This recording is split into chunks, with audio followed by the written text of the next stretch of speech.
अच्छा दोस्तों अज आप थोड़ा चैक करावन लगे हैं बई YTO 350 इन 3 ऑप्शन ने भी आप सलफ ते भी स्टार्ट कर सकने हैं।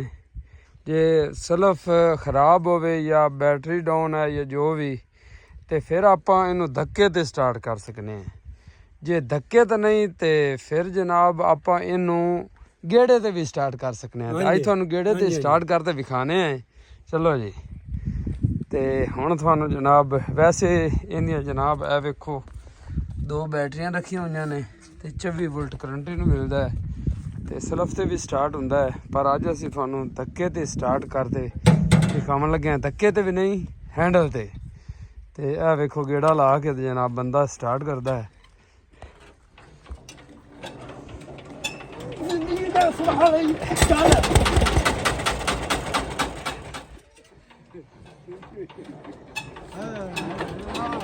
चलो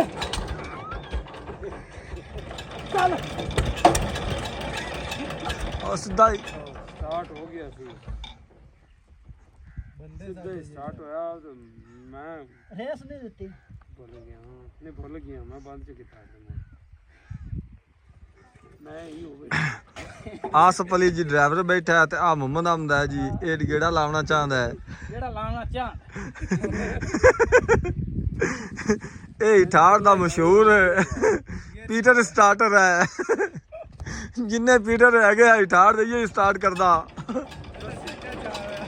चल